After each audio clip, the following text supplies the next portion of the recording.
We have a variety of topics that we're going to be talking about today, and we're sourcing all of these from the most frequent comments and kind of group them together into some subjects for today's live stream.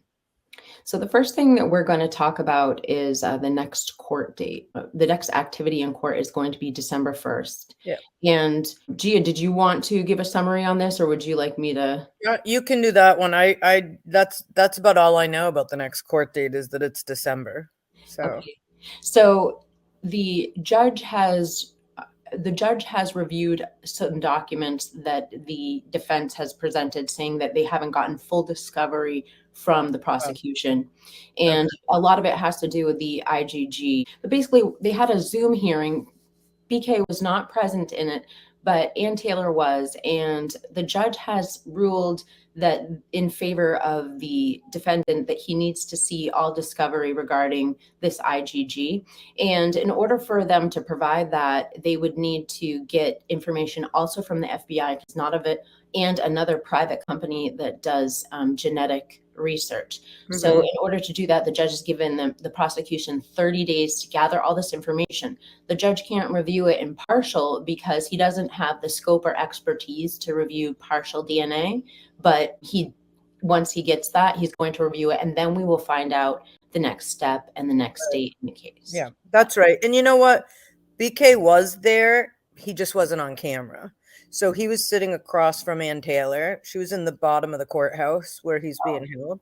And she said it looked like he wasn't there. But if you missed, what she said was, he's here, he's in front of me, but you won't be able to see him, but he can hear you, to the judge. So he was there. And that's right. I forgot. Like, he wants to review all of the information that BK's attorney is asking for to determine if it's something that they need. Yeah, so we're going to have to hold tight for 30 days or a little less than 30 days now. And then we're going to find out from that, he's going to review it, but we should find out a date on that day when we will next hear more. So, and then our next topic frequented in our comments is, why did the FBI return? So the FBI returned for 2 days to the 10 King Road residence, and they were there on the 31st of October and the 1st of November. And I actually have a little bit of a clip I'm going to play for you. So the next clip, just to set this up, this is News Nation. And I like this clip because it gives 3 perspectives on the FBI returning. They're all a little bit different. Welcome to you both. Bryan, we were just so incredibly close multiple times to that house coming down. I thought it was a misprint when I read what I read this morning.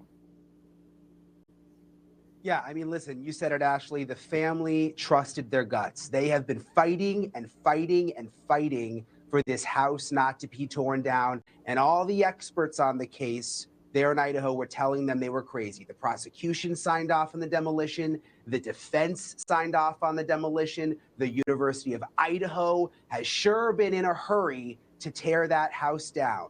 Well, guess what? The house didn't get taken down right away, and there they were, back there today. You had the new video. We had exclusive video. It wasn't just a couple of FBI agents, Ashley, going in and out. It was an entire team. For whatever reason, they decided they needed to remap out the house to build this model that they planned to build. They had all sorts of specialized equipment out there today, 3D imaging machines. They had a drone up over the house. None of this would have been possible if the original plans had gone through. And you said it, it wasn't just one plan. It was over and over again that the university and the prosecution wanted to tear the house down. And thank goodness that the family, the Gonzalez family particularly, kept fighting, because obviously police found value in going back in the house today. So Gigi, jump in on what Bryan just said. Obviously, they saw value in going back in.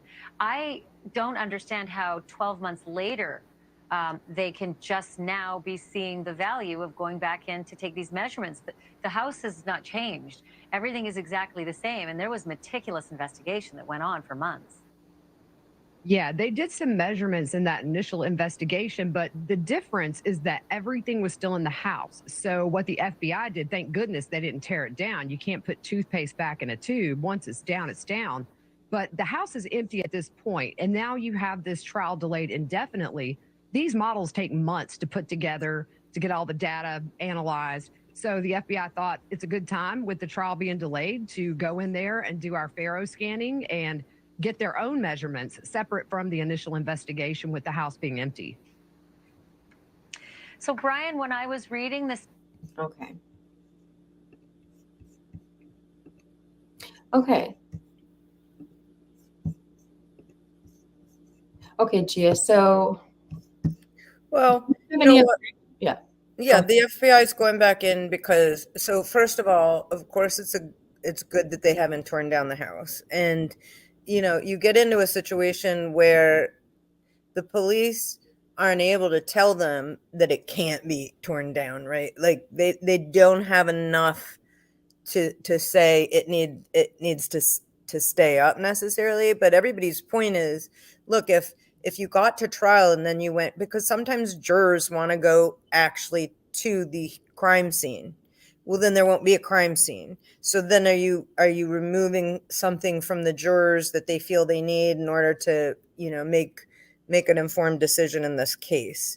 So, or there could be something where maybe the measurements were off a bit. How are they going to know if the house is torn down? So I think I think it should be left up until after the trial is over, however long that takes. And, just as a side note, if whoever wants that left up should compensate the university who owns the home, or pay a rent to keep it up. You know what I mean? Because there is it's the university that owns the home, but they can't sell it. They can't get money for it. They can't tear it down and build something nice and new that people would want to live in, because that's now a property that, and you probably know the term, being an ex-realtor, right? What is not distressed property, but when someone dies in the house, what's that called? I can't remember what the exact. Yeah, but you know what I mean. So it's like it's a stigmatized property. Stigmatized, right?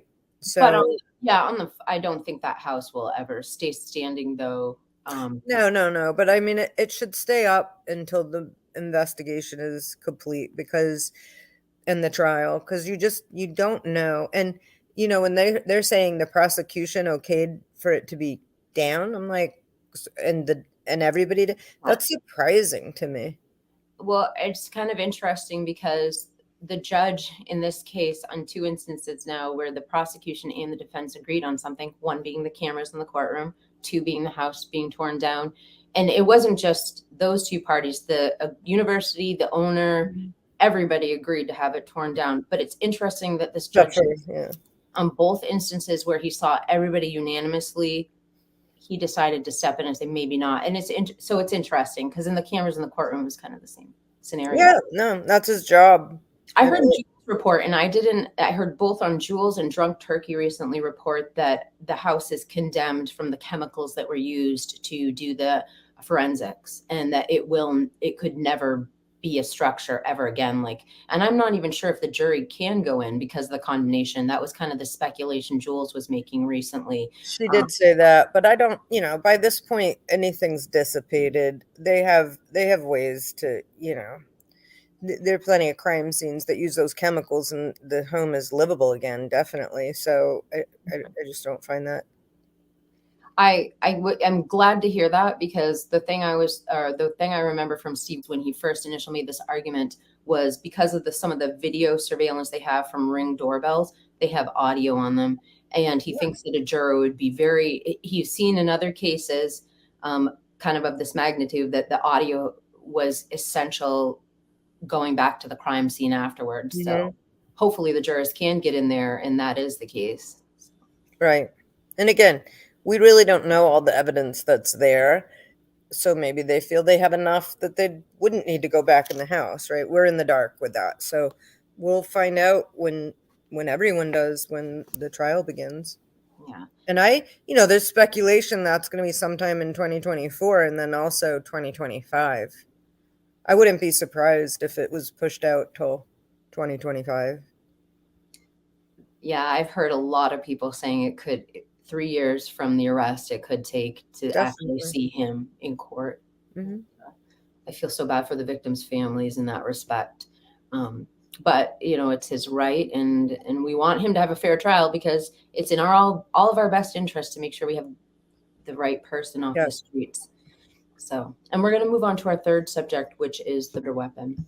And I do have 2 clips to play for you.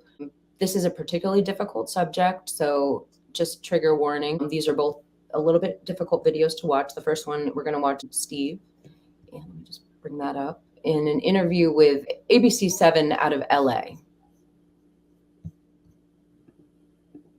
It sounds like it was a professional type weapon that couldn't break, and they weren't stab wounds. They were like large punctures. And so right now, people in this normally close. Okay. So that's a description that Steve gave. And I'm going to play another video. After they named the alleged murder weapon, a series of people came out to talk a little bit about that particular weapon. And I'm going to play Southern Law, a short that he did on the K-bar knife. Talking about the reference to a K-bar in the Idaho murders, this is a K-bar. I don't think that you could necessarily figure out exactly what kind of knife it was by the wounds, even though this has serration. So do some other kinds of survival knives and other types of knives. Sometimes K-bars have them, sometimes they don't. What is distinctive about a K-bar in military-style knives is a prominent handguard, and this can prevent you from having a wound and a stabbing because your hand is less likely to slide down than it would be on a kitchen knife or maybe a regular survival knife, skinning knife, even certain types of survival knives. You see this more prominent handguard. There also is a prominent style pommel on a K-bar, and also this handle. So maybe they have an impression from the handle or from the handguard or from the pommel. I think it's more likely these are the things that make them think it's a military style knife than the blade, which can cross all different kinds of genres of knives. What's really distinctive is the handle, the pommel, and the handguard. Thanks. Okay, Gia, let's start with your reactions. I couldn't really understand what he was saying. They looked more like puncture marks than knife wounds, Steve Gonzalez? He's not very clear. So is that what he said? I'm just reiterating. Yeah, he said they were more like a puncture. Yes. So I don't know. So is he saying that her wounds weren't similar to what a K-bar would do? I don't know necessarily what he was saying. Hold on, let me take it off the screen. I'm not 100% what he meant, but when I started doing a little research on the K-bar knife and what you could expect from an injury, I mean, I probably didn't have to research for more than 5 minutes that I was satisfied that it could accomplish a wound like that. And I don't want to get into super descriptive terms, but you are talking about a blade that is very long and it's very sharp on one side. But when you come back out, it has serrated edges on the outside. So, I'm not going to, again, go into more description. I don't have to. I think we can all fill in the blanks of what I'm trying to say. It could leave what looked like a large puncture when it comes out. And so my point on, I had a couple points on this. So the knife sheath obviously is what led them to that exact weapon.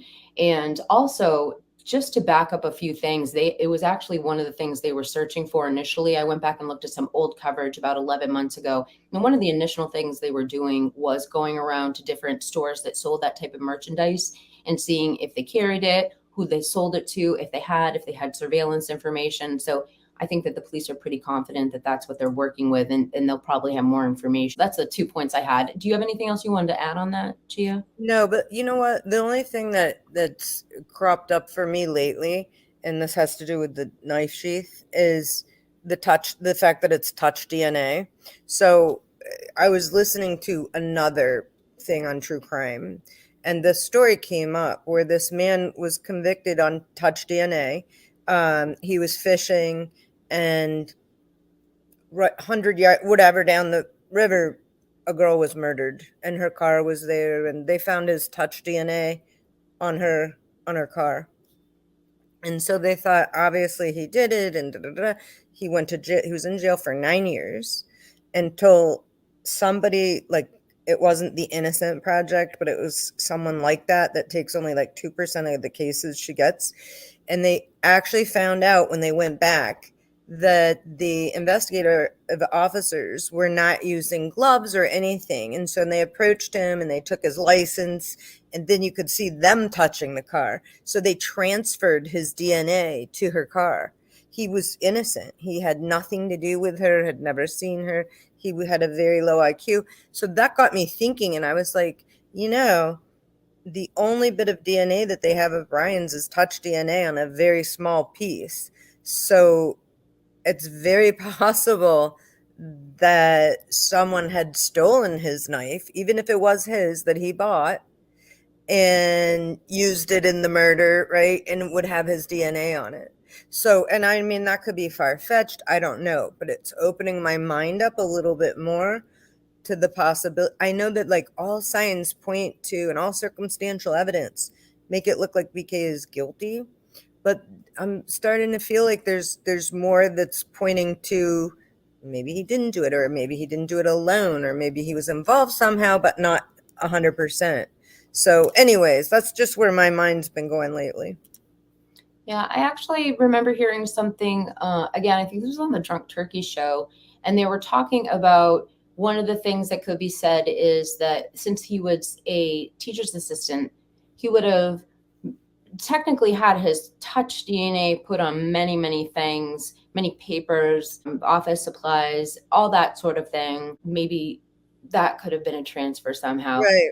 And the only thing I will go back to is maybe Christina Randall's argument, which is she could see that argument, but it is just one singular source and there was nothing else mixed with it. So if we're talking about maybe in the theory or the conspiracy of framing, maybe, and I don't know. And I think that case that you just brought up is tragic, and it's super enlightening to what we're using for one of the most prominent pieces of evidence in this case. I'm glad you brought it up on the live stream. It's something we'll definitely have to Yeah, read. I just think like there's so much more, and again, we'll see it when we get to trial. We don't know what they have, but something tells me that they have to have a little more than just that one bit of DNA, and if they're so confident going forward with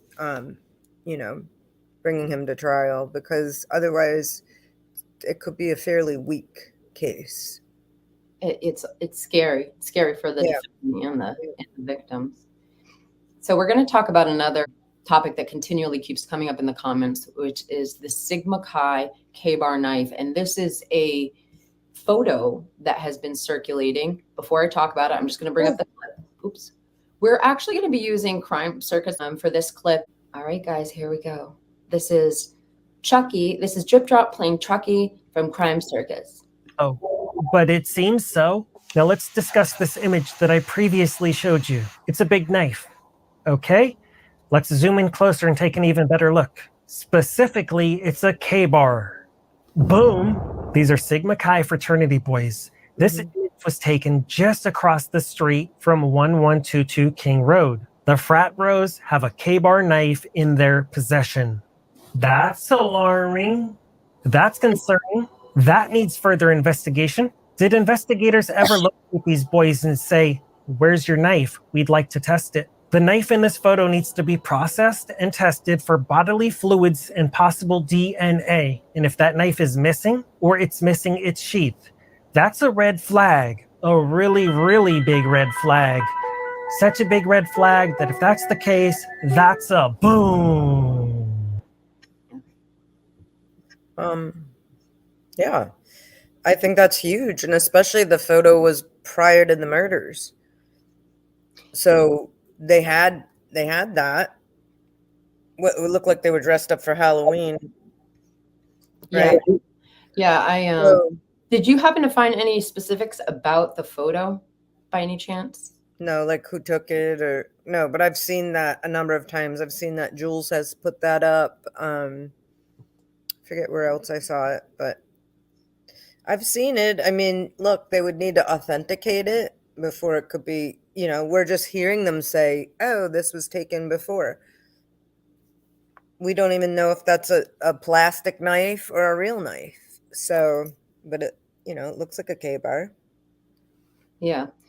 So the thoughts that I had on this were that first off, like what I was mentioning before, when I went back and looked at that older news footage, one of the primary parts of the investigation were going around looking for stores that had sold that type of knife and if they had surveillance footage. So I definitely would think that the police would be incredibly interested in this picture.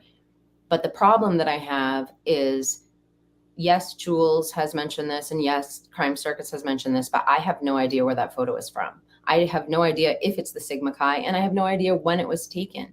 I don't know anything about it. And so I actually would like to put this banner up for you folks. So if anyone, this is our email address, booking.theperusisters@gmail.com. If you know where that picture came from, or you have some sort of info, we'd love for you to email it to us. So that was the first thing. The other thing I will say is when I was looking up the K-bar, one of the things that Wikipedia and a few other sources had to say is, other than the Bowie, the K-bar is the most well-known and popular American knife. So not that they have any reason to have such a serious weapon, but if you are going to buy a knife and you are a young man, that might be the most badass knife you would buy, and easy. So I just want to put that out into the hemisphere about the K-bar.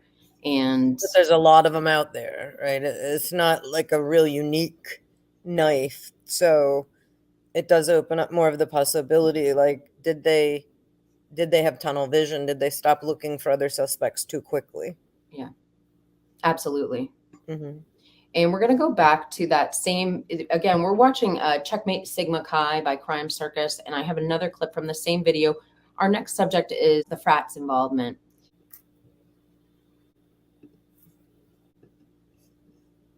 Chi. Boom.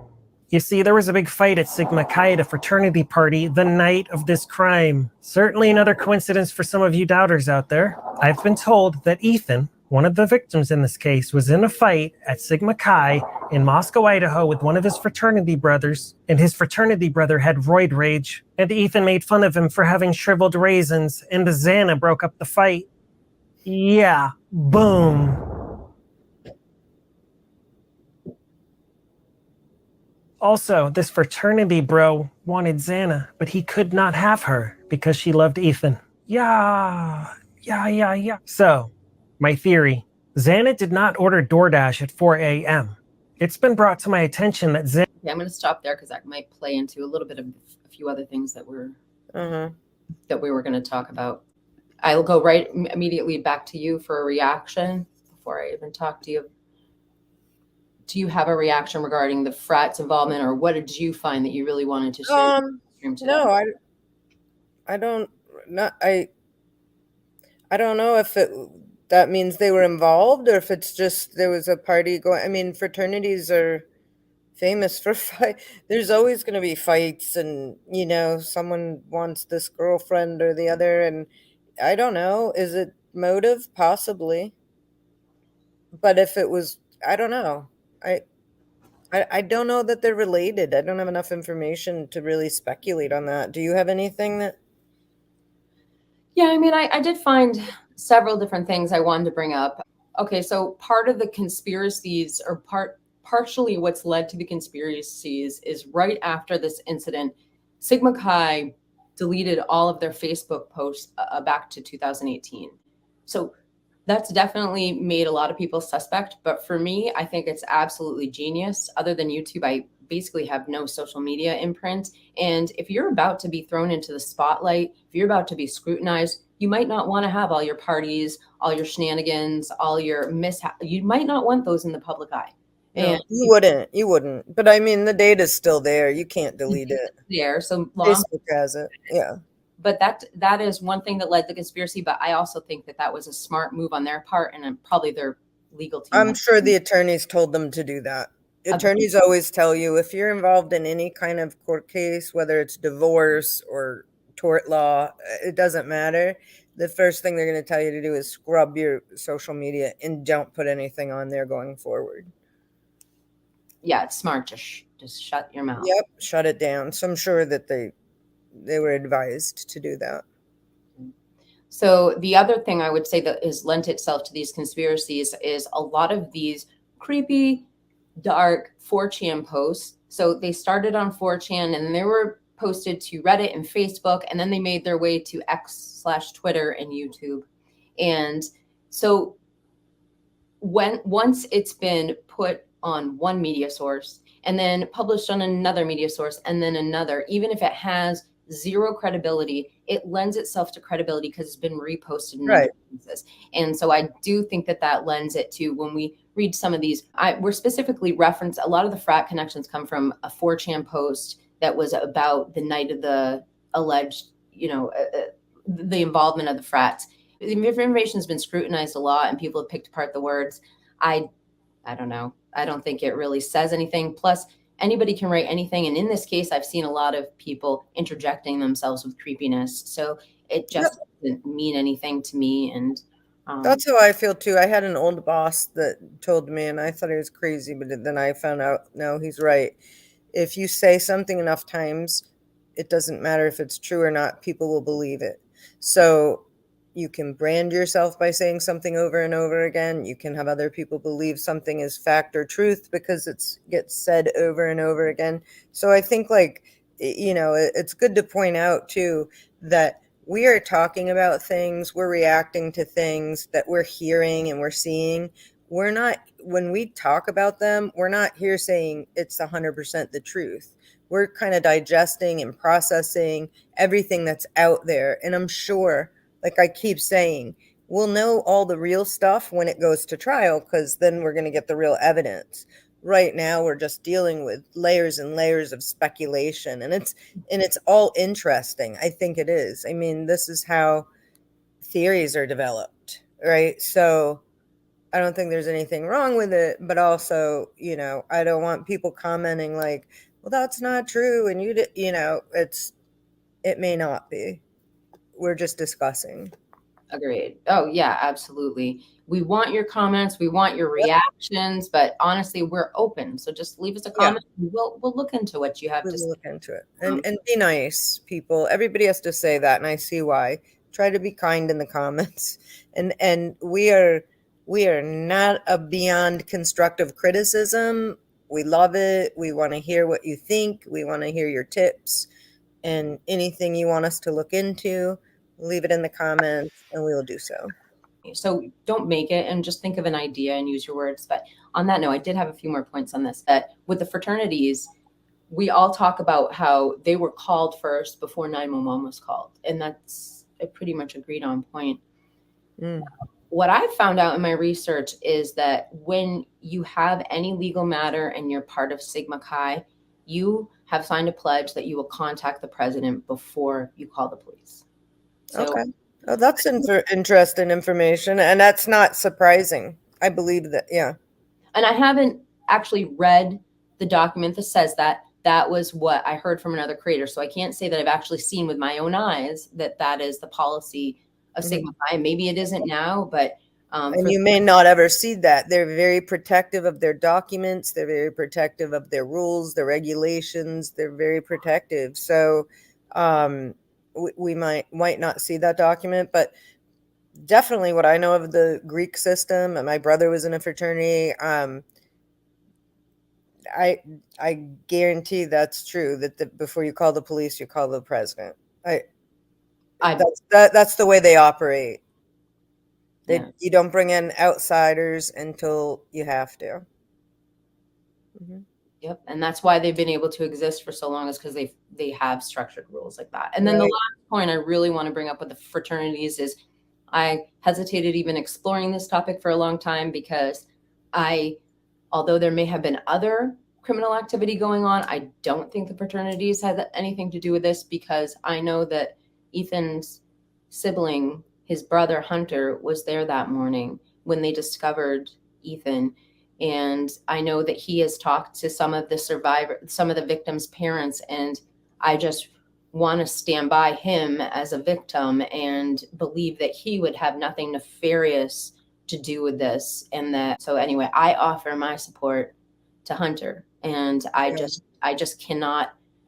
can't get over that hurdle when I think if the fraternities have an involvement in this, that Hunter would also be involved. And I doubt it. He's a triplet. It's more than his brother. He's a triplet, right? I mean, that's shares his own DNA. Yeah. So I think he went over the next day in a show of support.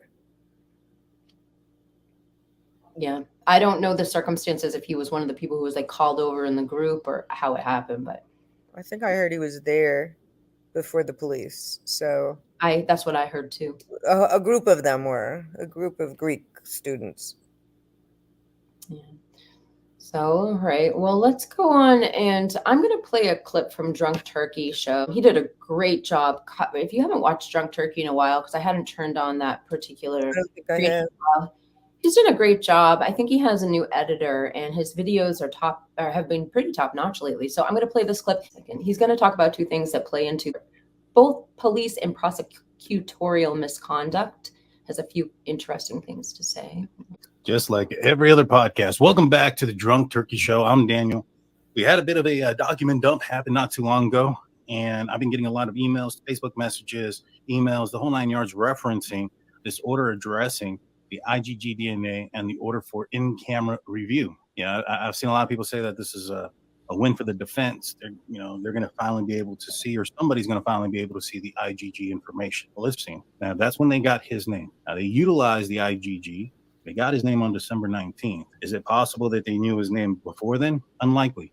Reason being, and this is from the state's response on July 14th, it says the IgG process could have no effect whatsoever on the STR analysis. Moreover, the DOJ policy on the IgG explains the FBI can only use the IgG after the investigating officer or investigating agency has pursued reasonable investigative leads to solve the case, and the perpetrator's identity remains unknown. Once they have exhausted all methods of trying to locate a suspect and they have no more suspects anymore is when they can utilize this IgG, which means that they had no idea who this guy was until December 19th, which makes sense as to why everything was done after that date. The warrant for his phone pings or his locations come out on December 23rd. They pull the trash at his parents' house December 27th. They arrest him December 29th or 28th, 30th, somewhere around there. Defense is claiming that, they want the information from the IgG and that this can somehow help their client and that this is somehow connected or it can't be used as a tip. Why is it being used as a tip? And it's, they don't have to deploy the information.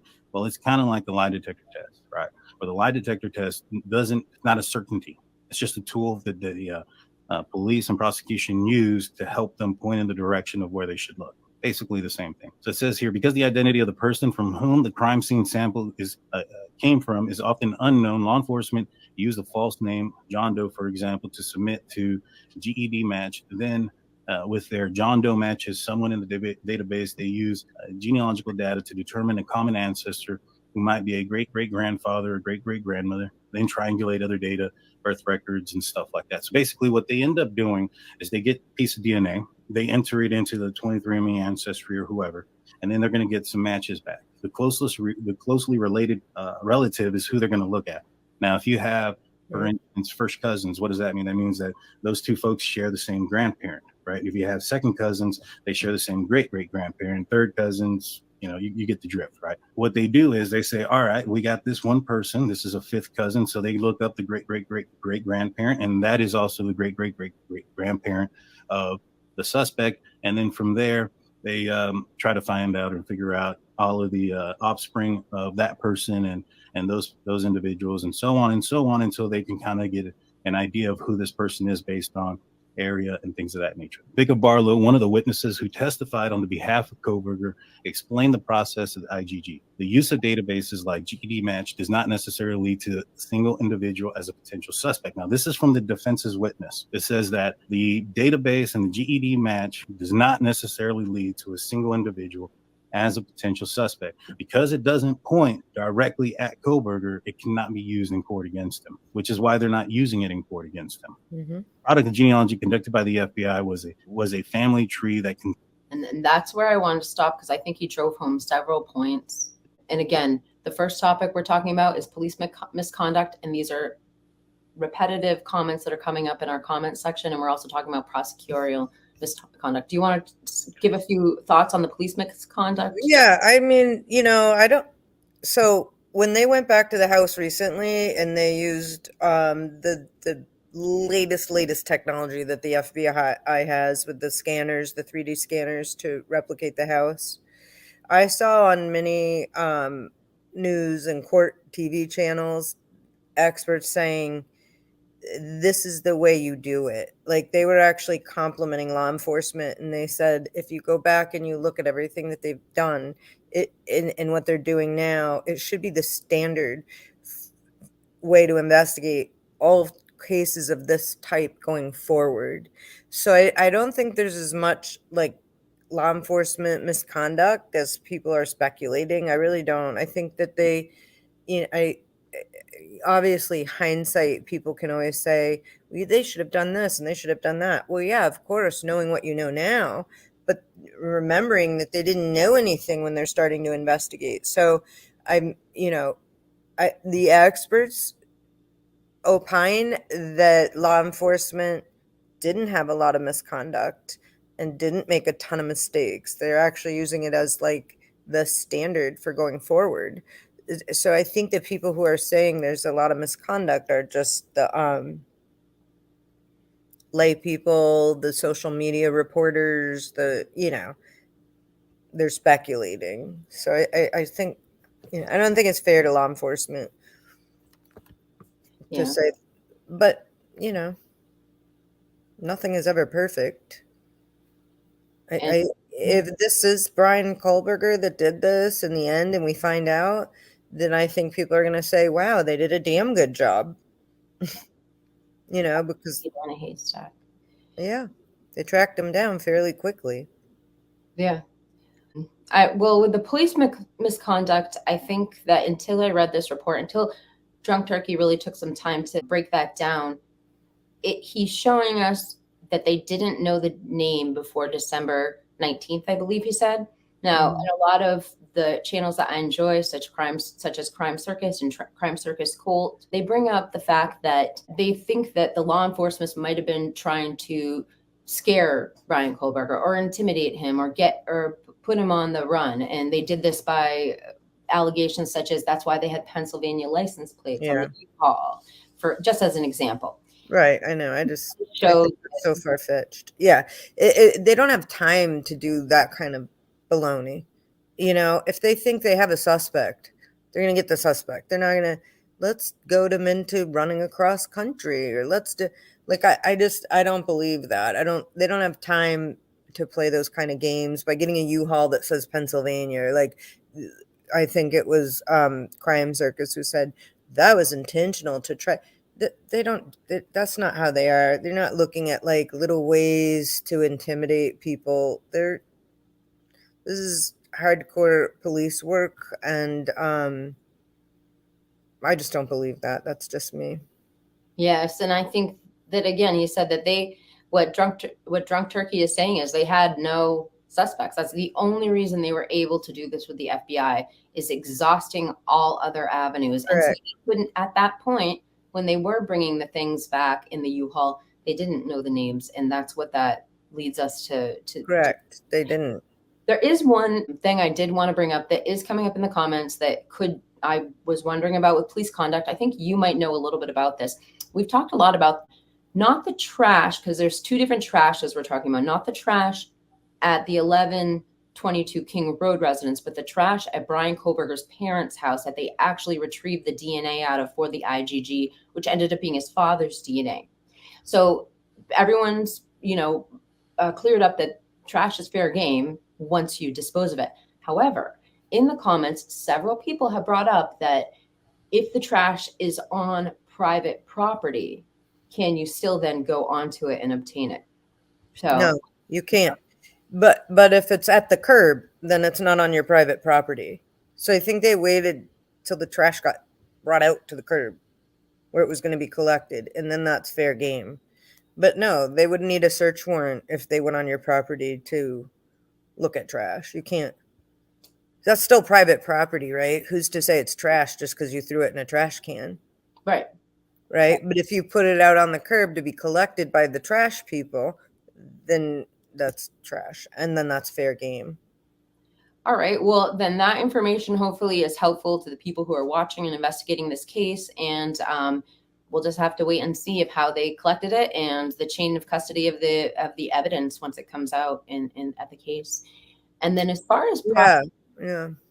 Now remember, I was gonna say when he was arrested, he was putting trash into Ziploc bags. And if they obtained it there, but that's a different story. But they would have had a warrant when they were arresting him. Yeah. It's all interesting. The other thing is on prosecutorial misconduct, the other number 7 on our list. Actually, let me bring the list up so everyone can see what we're working with here. So on number 7 here, the prosecutorial misconduct. The only thing I will say is I feel, again, this new document does clear up a little bit with the prosecutor, because we were told that the prosecutor was withholding discovery from the defense. And what we're finding out now that it's true, the prosecutor doesn't actually have all of the information. He has part of it, and the other is held by a private company that did the genetic testing and the FBI. So yeah, so I think that clears up a lot of that too. And it does make things look a little more up on the up and up now that we've seen this dump. And also on the prosecutorial misconduct is just because the prosecution has something doesn't mean they have to turn it over, right? If you have something that you plan to use at trial, yes, you have to turn it over. But they're not, so that's where the rub is, right? Is that they're not going to use that at trial because they don't need to. They'll use the DNA from his cheek swab, right? Because this was just a means to an end for them. It was part of the investigation, kind of. So that's why the judge is going to look and make the determination if it's essential to the case. And if it isn't, he might say, you don't need it. I don't know what he's going to decide, but that's just my thing, is that just because something's discoverable doesn't mean the other side has to turn it over. Yeah, and I think that. So we'll see. Yeah, I think this judge seems very fair from what I've seen. Mm-hmm. Yeah. So, and then the next subject we're talking about, back to trash, another crime circus that has published in 2 videos now regarding the fact that the trash can was left what appeared to be unsearched out front of the house. Hidden clues in plain sight. Here we go, by Crime Circus Cold. And look to their lower left. There's that trash can again with the trash. The clues they were all searching for seem to be right in front of them. But as they say, the best place to hide something is right in the open. The trash can is actually knocked over, and you can see the trash, aka the evidence, just chilling there. Nobody bothering to pick it up. In this episode, we are going to discuss. Where was that at? 1122? Yep. It was right outside the front door. And he actually did a larger segment on the trash. He shows, oops. Sorry, that was, I keep hitting my arm on the touch. I will say that Drip Drop has absolutely done a fantastic job reporting on this. He did figure that out because he has shown a timeline of the trash. He showed it from the night that everything happened all the way up until when they removed the trash from the residence. So he's just showing like they kind of ignored the trash for a long time. Yeah, or forever. He's saying maybe forever. Which we don't know. So, and all I would say is I really hope they did search it, because at the very least, they were trying to build a timeline for all these victims, and they could have found something in there, a note, a receipt, a ticket, a wristband, something. Right. The knife. That's what Drip Drop said. He's like, what a great place to hide. Right? Like, I probably wouldn't, because I would think they would look at the trash, but I mean, you don't know. And so all I can say is let's just hope and pray that that wasn't an oversight. And when we do see, more documentation, we'll feel confident that they did take a look in there, especially if we don't have more evidence. I can imagine that they wouldn't have searched every place. And we also talked a lot about hopefully they searched the closets for DNA. You Right. brought up a forensic expert who said that should have been done. So if they're not even looking at the trash, it's a little scary to think maybe did they look in the closets? I don't know. And how long after is DNA still going to be there? Like I don't know the answer to that. Right? And like if your DNA is there, then I go in the closet, do I overtake your DNA? Do they mix? Do they, you know what I mean? Like I'm just thinking in this house, there must be so much DNA. This was a party house with so many people. Like how long is it, like the DNA you find is from the latest people that were there? Could it be 6 months old? Like, I don't know. Do you? No, I have no idea. I won't even speculate on that. I don't know. Yeah. It's a good question. It's a great question. And I think that if we want to speak from a place of knowledge, maybe we'll definitely come back to the live stream a little more. If we can find out some info on touch DNA, because I think that's been a reoccurring theme today is a touch. And I just want to know if it's well, clearly it's transferable. I mean, this is how this guy got out of jail after 9 years. So it was transferred from so that's law enforcement misconduct, not wearing gloves and taking, someone's license, and then they're doing this. And then they literally found film where they touched the car where his DNA was found. And that's the thing with touch DNA. It's not necessarily like someone had to be there. And all the things you say, what it does, and all the things that Drip Drop and Crime Circus Cult are saying, it's just putting it out there that it's not out of the realm of possibilities, And right. Yeah. A picture like that with the trash, a little bit mind blowing. And then, so this last subject that we're gonna TikTok, Xana's TikTok activity. We have another Crime Circus Cult. He is on fire to show you. I saw that. Yeah. Let's see. This is interesting. I don't think I have it here. Okay, so I'm going to just paraphrase what was going on. So, I was going to say I can too. Yeah, why don't you go ahead, Gia, and then you paraphrase. Okay. So one of the things he was saying about the TikTok video, or the whole TikTok issue, was that TikTok is an app from China, and that I agree with him on that. I think the purpose of the app is to collect data from us and all of this. And what he was saying is the minute you download the app, you're basically agreeing for TikTok to take any of the data, be listening in, doing anything. You kind of agree to let it do whatever it wants, basically. And so what he was saying, and correct me if I'm wrong, I believe what he was saying was TikTok can literally start playing on your phone without you even initiating it. So it can look like maybe you were utilizing the app. So his theory is that maybe Xana wasn't actually on TikTok, but that TikTok was accessing her phone at the time because it can. So, and I think his point is like, it's a spying app. It's a spy software, and it's listening and it's doing all this stuff. So it could, if it enacted itself on her phone by whatever, just listening or playing a video, he was saying it doesn't mean that she did it. So anyways, that's food for thought. Absolutely. And I did find the clip, and I'll show it in a second. I will say from day one, the most naive thing I thought that I heard was, well, we know when Xana was at least alive until then because we saw her TikTok activity at such and such time. Yeah, but she had just gotten DoorDash too, and they're really in just a few minutes apart. Right. And so she was up. I mean, the DoorDash guy saw her. But first off, I've been trying so hard to find that DoorDash saw her comment. I have researched everywhere trying to find the friend of because I was the one who brought that up. You said. The friend of allegedly the DoorDash person reported to another podcast that they had made eye contact seeing the car turn around. Never was able to find that source. I was never even able to find it repeated. So So again, if anyone listening knows where that source is, drop it to us in an email or in the comments.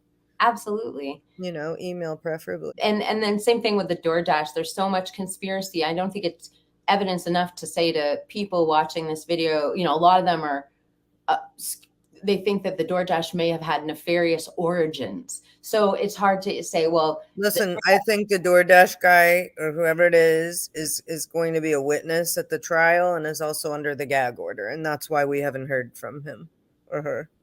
I don't know if it's a male or female, but all of the expert witnesses are also that they intend to call her under a gag order as well.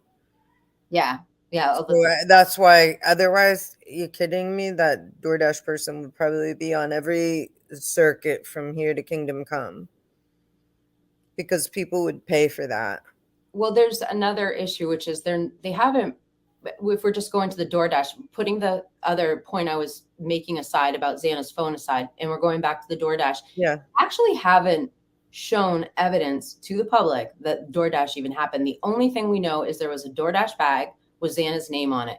And it could have been anything. It could have been from a day ago. It could have been anything. It was just all speculation. We don't actually know there was a DoorDash delivery. That was never actually released. Most of the evidence we know about that was after sealed. We just don't know. We don't have, there was never any proof that there was DoorDash delivery. I don't think so, unless I'm missing something. And if I've made a mistake, I'm sorry. Yeah, we don't know. We'll find out. No, but with Xana's phone, I always thought just to rely on the phone itself and having TikTok activity at a certain time wasn't enough to say she was still alive at a certain point. Just Right. because I knew somebody could pick up a phone. I don't know. There's just different ways. When we're going to listen to what Crime Circus Colt, and we're going to rely on his research because I wasn't able to find any evidence that this is in TikTok's terms of service, and I don't have. I think he's right. This has been a lot of speculation about. I mean, it's fairly well known that our military doesn't allow TikTok to be on their phones. Okay, so this is actually Crime Circus, not Crime Circus Colt, his second channel. Also, the 4:12 a.m. TikTok that we've all been told about in the PCA, it means nothing. It's a red herring, a false clue. When you install the TikTok app, you actually give it permission to do anything and everything the app feels like. And it's Chinese-based, and it's spyware, and it can activate videos by itself. Oh my God. If the phone was used at 4:12 a.m. for TikTok, that doesn't mean Xana did it. Also, the 4:12 a.m. TikTok that we've all been told about in the PCA, it means nothing. It's a red herring, a false. I did the same thing when I watched it because I didn't realize it was so short. And then it was like going again. I'm like, he just said that. Oh. He puts a lot of information into 22 seconds. He did a really good job. That was good. And he's absolutely right. It was probably the most thought-provoking thing, other than the court information that I've heard in the past few days. It was the release of that short. So anyway, Gio, was there any other points that you'd like to bring up? Things from the comments you'd like to bring up to the folks before we wrap up the pod? I don't think so, unless I said something to you. And do you have something in mind? No, I just want to say all the creators that we mentioned are so good, and they put so much heart into their videos, and they're trying so hard to cover this from every angle. So please check out the people that we mentioned. And also, if you didn't pick it up during this live stream, we really appreciate the comments, and they're kind of what feeds our live stream. We go off what you guys are saying. We read every comment. We can't respond to all of them. We're reading all of them, and I actually screenshot every comment because I'm scared people are going to erase them before I get a chance to read them. So we take them very seriously. So please leave your comments, and we want to know what you have to say. So yes, definitely. And with that said, thank you so much. Thank you. Hope you join us next time. We want to make sure that you know that we're here for justice for the victims. Thank you very much. I hope you have a good week.